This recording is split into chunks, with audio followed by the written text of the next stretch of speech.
start the recording. Okay. So we have that. And I'm Brenda Coston, and I teach a sustainability-focused ENG 100 class. I have now for, wow, almost 5 years, I think. I really enjoy teaching sustainability-focused classes. It gives students a different look. I was looking for my video that I gave Michelle.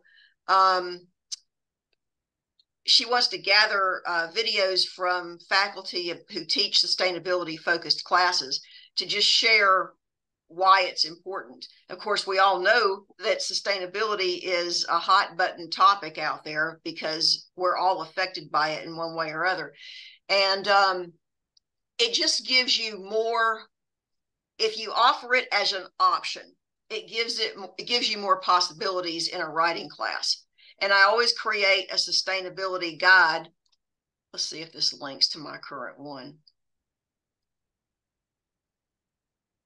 that they can reference. And this is just, just something that they can do for a reference. This was my 2021, and I just updated it this year too.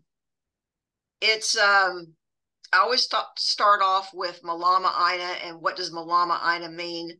And then I go on. In fact, let me find my current one. It's embedded. It's somewhere around here. Let me get into 40,000 windows open here.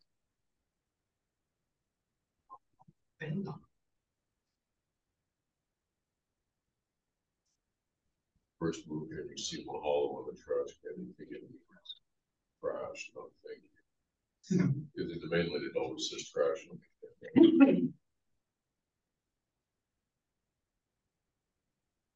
The coconut one. Where's my mom's table? Right.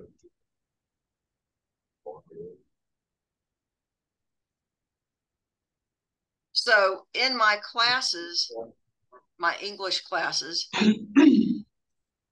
let's see, where am I?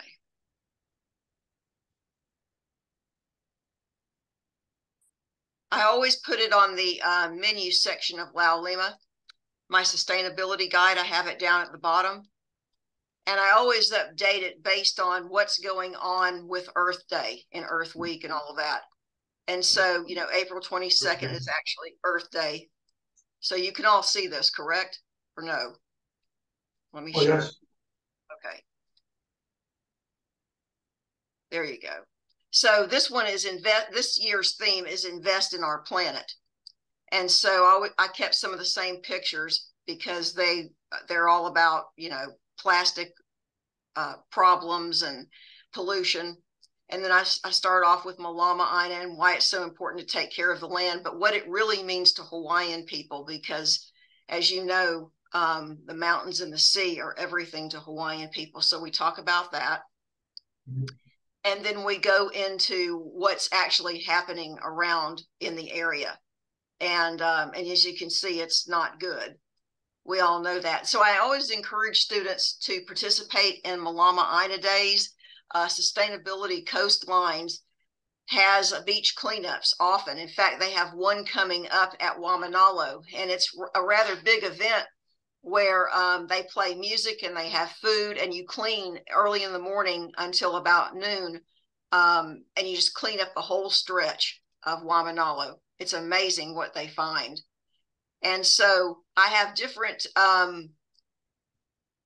interpretations here of what sustainability means, because it means different things to different people, and that's okay. It's all about, living a clean lifestyle and living a minimal lifestyle and protecting the environment. And we talk about that, and we talk about ways that you can contribute and how much plastic we produce, what goes into the ocean, and how long it takes to break down. It's absolutely incredible. And then I have a list of terms. Let's see, it's not going to let me bring it down in this view, but a list of terms that we explore, like greenwashing, marine debris, coral bleaching. In fact, this ties into another assignment, my narrative essay, when we use music. And we use the song from Netflix, the one about coral chasing, and she talks about coral bleaching. We talk about nature reserves and sanctuaries and biodiversity. And I've had HECO come in and talk to them about Hawaii's 2045 initiative and can we make that, all about hybrid vehicles versus gasoline-powered vehicles. And I've had HART come in. I was really mad to find out that HART will not even be pouring the concrete for the columns down Dillingham until 2025, and the project will not get done until 2031. And it largely has to do with permits. They just can't get the permits. He also said that he had a crew come in from New York City, and they worked on mass transit there. So they knew what they were doing. And they said they've never encountered the problems that we have here in Hawaii. So I was really surprised about that. So Kalahua has put in chat about Malama Ina Day Saturday coming in our area. Yep. There are all kinds of events all over town. And then, you know, I break it down. 60% of my assignments revolve around sustainability, but students are given a choice. Sometimes they want to write about something a little more personal, but generally speaking, if given the chance, they will write about things related to the environment. And then I have articles they can choose here later on when they do an article analysis and different videos to watch to just bring it all home, how important it is to take care of the land. And let me get it back into my PowerPoint. Sometimes when you click, things just don't want to do right.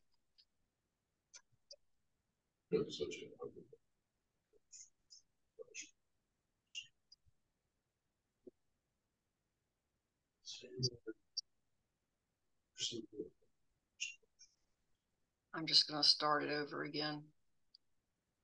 Sometimes when I open Lao Lima, it doesn't work right with the PowerPoint. Don't ask me why.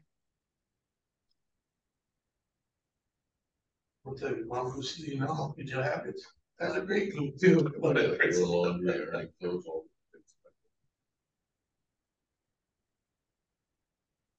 Yeah, I think for my mom.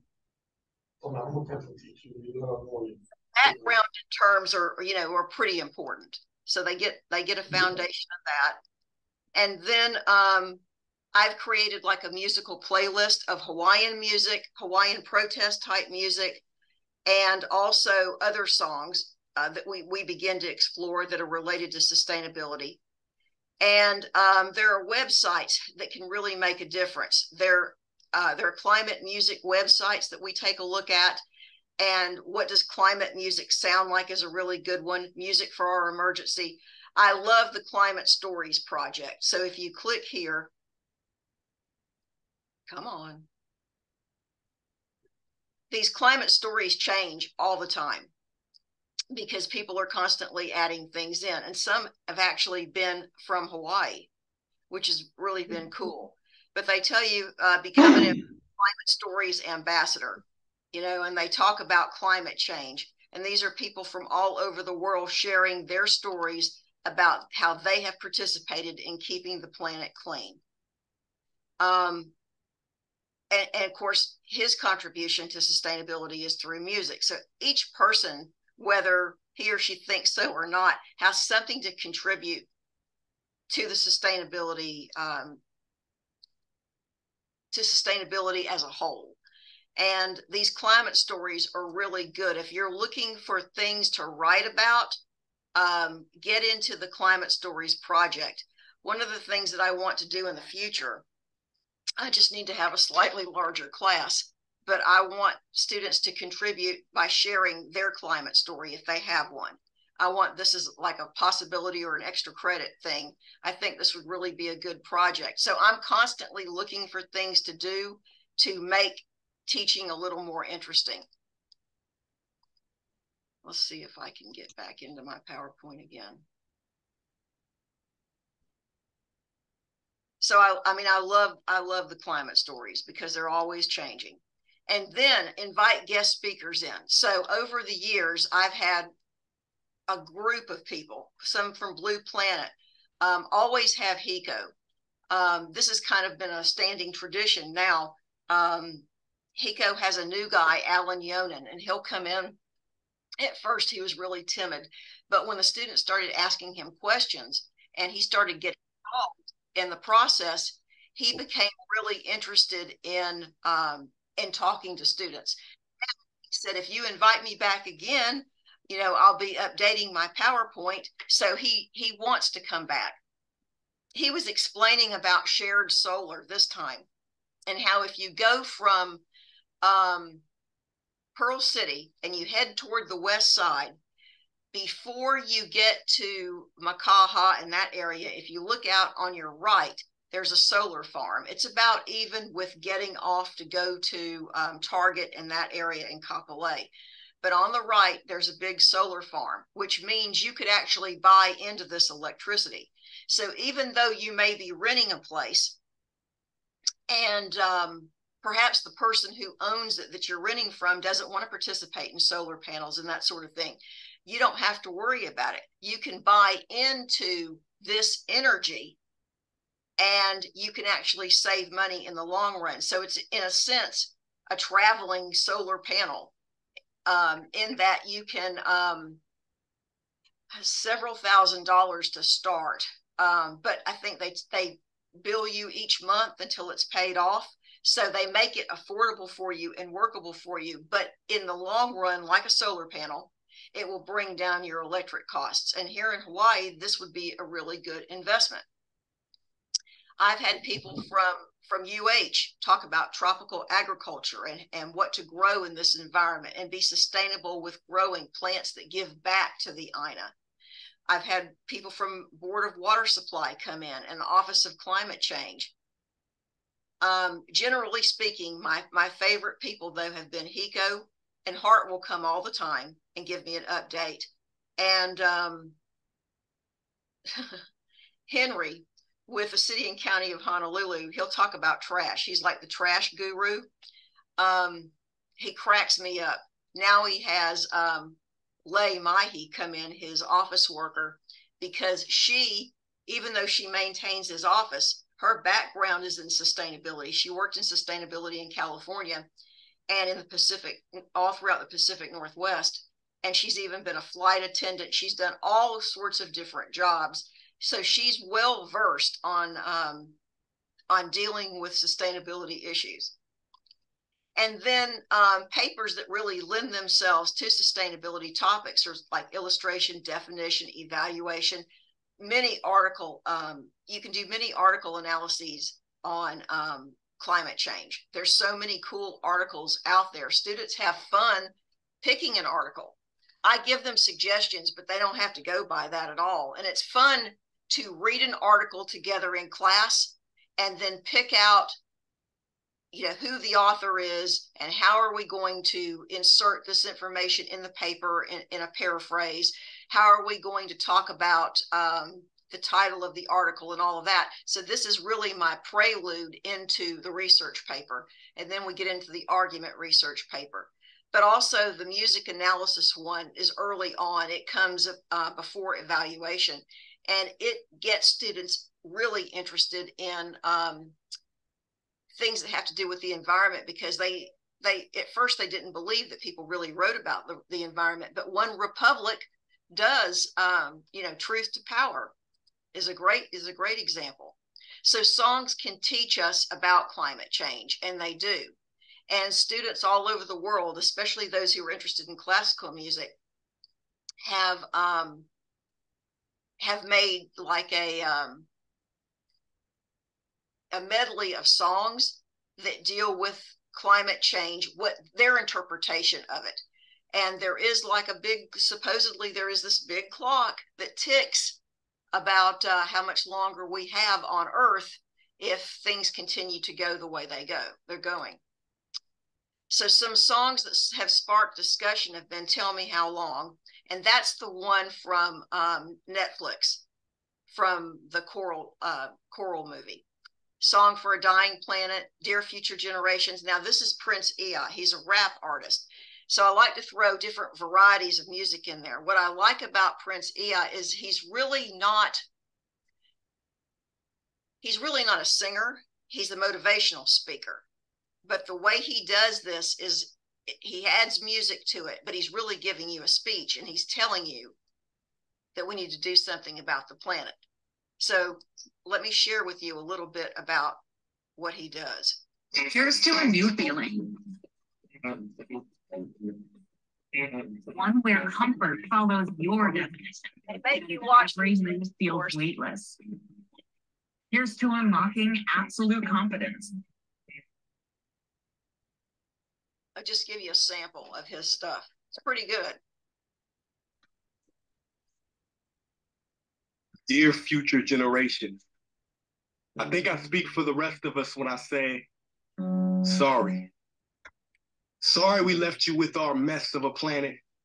Sorry that we were too caught up in our own doings to do something. Sorry we listened to people who made excuses to do nothing. I hope you forgive us. We just didn't realize how special the earth was. Like a marriage gone wrong. We didn't know what we had until it was gone. For example, I'm guessing you probably know it as the Amazon desert, right?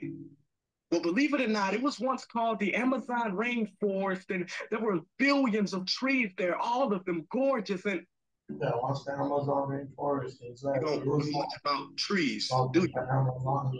Well, let me tell you, trees. trees are amazing. I mean, we literally breathe the air they are creating. They clean up our pollution, our carbon. They store and purify water, give us medicine that cures our diseases, food that feeds us, which is why I'm so sorry to tell you that we burn them down.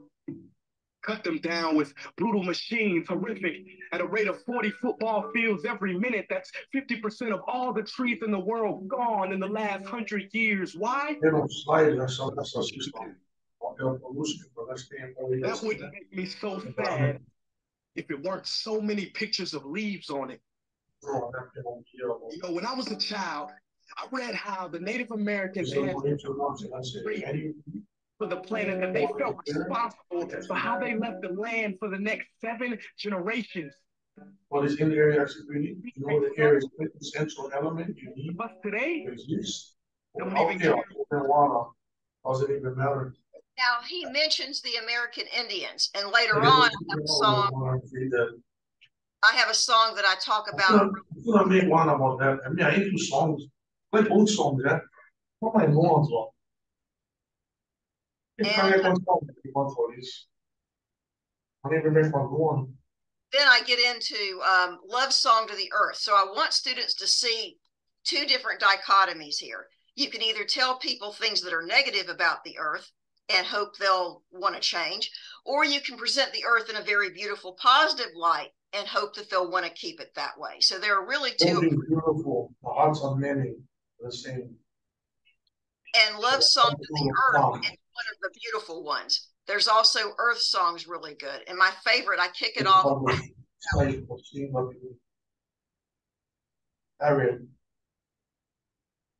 And then I have several websites that I like to go to explore things too. There's an Earth Journalism Network site. So let me see if I can get into this one. Oh, this has got access denied, so I have to go fix this.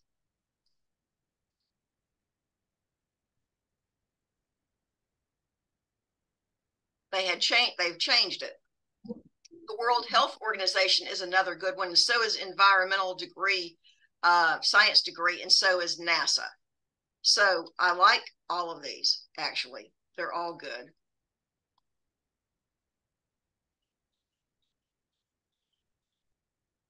Sometimes they take a while to load, but they're all good. Can't reach that one. Sometimes my internet gets wonky up here in Makakilo, so that may be what's going on. Because last I checked, all of these worked. So let me see if I can get to NASA. It should work. There. Okay, now it all works.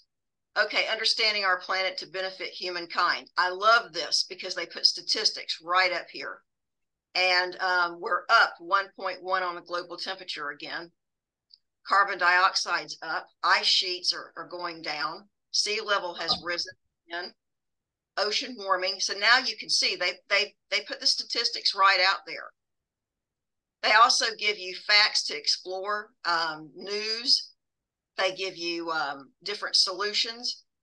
In other words, they're very encouraging. They're very encouraging in trying to get you to make the planet a better place.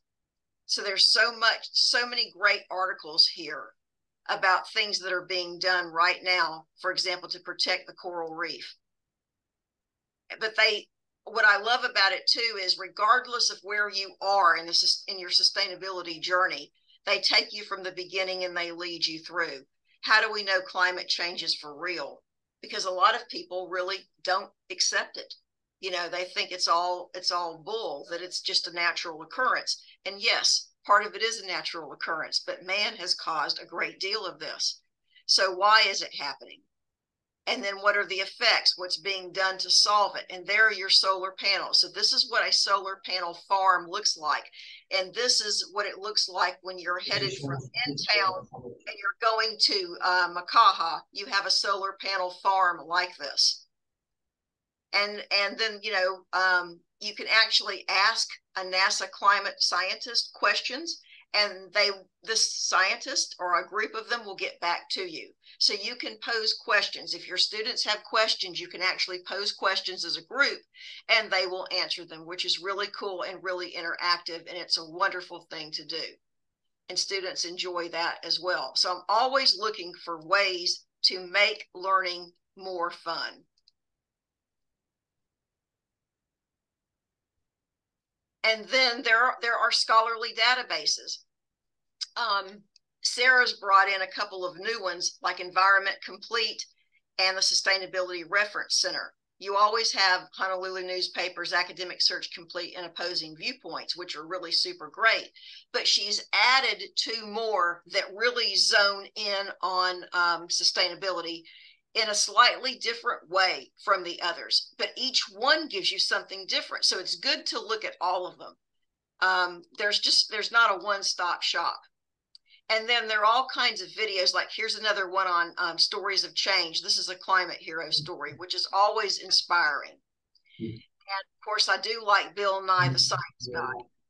And there's a TED Talk in here that's really, there are a couple of TED Talks that we will look at too. You just can't do it all. There's so much cool stuff out there. This is one about feeding the world, but I try to vary it. And I try to vary it also, like this one was about investing in our planet. So I try to make things that we talk about what we can give back to the planet. What can we do to make the planet better? I try to gear a lot of things, a lot of topics, articles that we look at toward whatever the Earth Day theme is. I haven't even looked up what next year's is. I'm curious about that. And there are several college websites that are particularly good. Of course, our own UH is really good. But climate change and activism on college campuses, I think, is really important. I think students need to see that there are other students out there just like them, aware of what's happening to the earth and want to make a difference. And after all, our motto is there is no planet B, right? Because there isn't. And this is the Sustainability Club's motto or words to live by. Stanford University has a really good website too, but so does the United Nations Tokyo. Each one of these is slightly different, and it's good to learn. It's good to learn what's going on out there. And in this one, climate change activism on college campus, you get the latest news on what's going on all around college campuses. There's featured stories in here. It's just super cool. How college students are taking an action on climate change. And sometimes we go in here and take a look at this too. Climate literacy is cropping up everywhere in college courses from architecture to economics. So you don't have to teach English. You don't have to teach writing to get students interested in caring about the environment. You can embed it in a math class. You can do it in whatever you're teaching. Yes, you have to be creative. And that brings me to another thing. in about a month, I will be going to a workshop that is sponsored by WO Champions. I received second honorable mention in this WO Champion Award. And so I think I had $300 to spend. Well, I looked around and I wanted something really that related to teaching. And there wasn't enough out there to suit me, but ASHA, which is a really good program. Let me see if I have that up here and I can share that with you. ASHA has a sustainability workshop coming up on integrating sustainability literacy. And I also, since I have a million things to do this summer with that 8 weeks training and all of that, I wanted to have something that I could sit and learn and reflect on and maybe ask questions, but that wasn't heavily involved in a lot of outside work. And I found this, and it's just perfect. Integrating sustainability literacy across your curricula, best practices. And it's several hours. I think it's going to start about 8 o'clock our time. And several people put this together. They're from all over. So this person's from the College of Charleston. And yep, School of Humanities and Social Sciences. So he's going to be talking about sustainability literacy also. And she's from the University of Delaware, and she has a degree in chemistry and biochemistry and chemistry. And then another college teacher at Charleston. She also went to the University of South Florida, and I've seen her give many presentations, and she's really good. So you're going to learn how to incorporate sustainability into your teaching. So I think ASHA is a good place to go anyway. They have all kinds of teaching resources, and they offer a huge climate change sustainability type workshop every year that you can go to for free. Most of this stuff is completely online and completely free. And they just teach you about the environment, which is what they're all about. A couple of years ago when Cynthia was here and we had a sustainability conference, one of the ladies who helped to run ASHA was here. And really, really interesting. That was really a big highlight in my life to be able to go to that sustainability conference. It was super good. And then I wanted to share with you what some of my students have thought about sustainability. But let me get to about right. Share with you their thoughts about what they think about this class.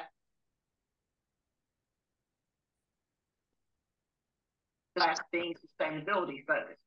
So we'll start with Tyson. Tyson, what do you think? Tell us. I think it's a really good topic to really focus on. It's one of those subjects where that's how people got to be aware of what's going on in the world, but also just knowing what's right and what's wrong and all that stuff. So I feel like it's a really important subject to really focus on, to kind of wake up the world. Thank you. Michael, do you have something you'd like to say?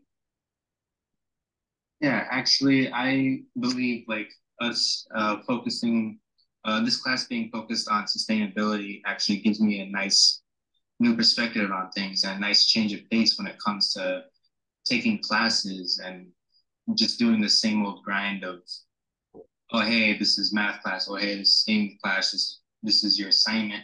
And that's all you have to do. And you learn nothing about like the world except for that specific topic. And this gives it a nice change of pace and how to like apply like things to my life while learning at the same time.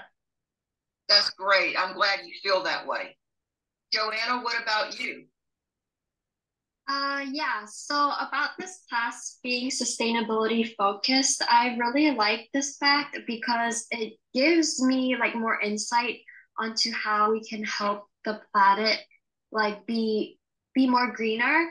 As we know, climate change is something that is prevalent, especially in today's modern society. So learning how to counteract and use different resources to help counteract that is really important to me. Thank you. Coston, and that's pretty much what they had to say.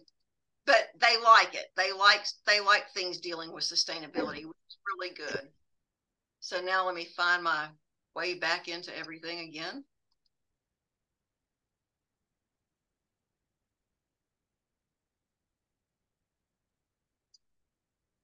Hello. And that pretty much is the end of my talk. I thought I had another thing in there, but I was going to talk to you about ASHA, which I did. If you ever get a chance to go to any of the ASHA workshops, and I have, they're really enlightening because they bring in people from all over the world. In fact, there's one coming up from New York that's totally free. All you have to do is Google sustainability workshops that are free, and tons of them pop up. But I wanted to do this ASHA training, so the WOA Champion thing is a great way for me to get in there and to learn more about how to actually apply things to teaching, which I think will be a lot of fun. And let's see, Red, your student, did you have something to, do you have to write about something related to sustainability? I was just talking about it. How pollution affects the wildlife and marine wildlife. If pollution and marine wildlife. Pollution and marine wildlife is what she's writing. Then sustainable coastlines is really where you need to go. Let me see if I can get into that.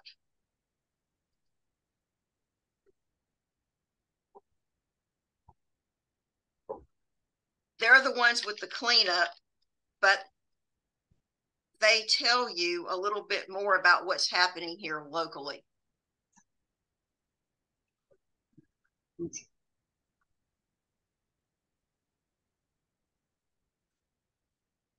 And usually once a year, they're at the Bishop.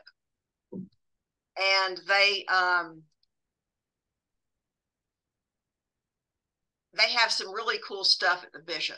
They have things that they've made from the ocean that they share. They show you what they clean up and what the ocean looks like. And they have people there who can talk to you about what you can actually do. But they have practical hands-on information. They have a schedule here of events. They tell you a little bit about who they are and what they do, but they're all over.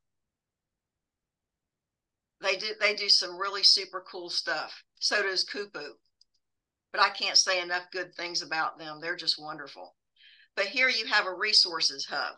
So if you're looking for something to write about, activities, books, it's not letting me advance that. Well, for some reason, that part of it won't advance, but visit the hub. You can see right here about the plastic ban. Honolulu has a plastic ban. Some super cool stuff. The Kaimoki cleanup, to tell you a little bit about that, how you can get involved. But they have really good resources here also, along with ASHA. These are some of my favorites. But there's so many out there, and I'm learning about stuff all the time. Every semester that goes by, I learn a little bit more. But I was really so surprised that Hart said that they wouldn't be done at least until 2031 down through Dillingham, possibly longer. I mean, I can't understand why the city and county just can't expedite what they need so they can go ahead and finish. Because they're not going to stop now, but it's at least 2031. And does anyone else have anything you'd like to ask about teaching a sustainability focused class. As I said before, you can make any class sustainability focused, really.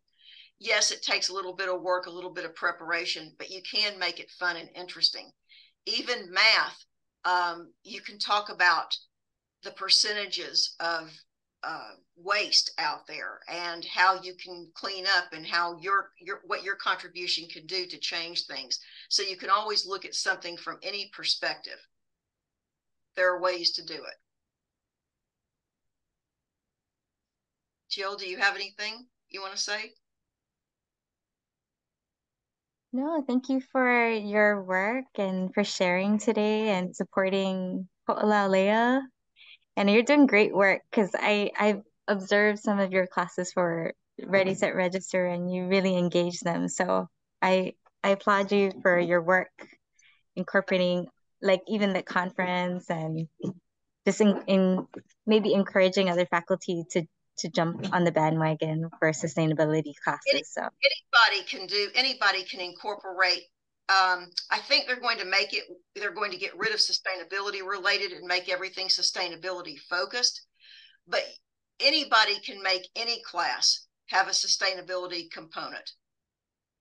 And it is one of the strategic goals for the UH system, sustainability. So I think it's the last goal listed, but it is important and it will continue to be important. And I have some students in the trades that are like interested in welding and things, or carpentry, but they want sustainability related concepts. So yeah, if it stems from your class or English or any subject that's sustainability, it kind of lights that fire in them. And so I have this one student in carpentry, she wants to do sustainable carpentry, that's her focus. Or welding, she wants to be in that field for sustainability, somehow relate that to welding. So yeah, see, that's we amazing. all need it.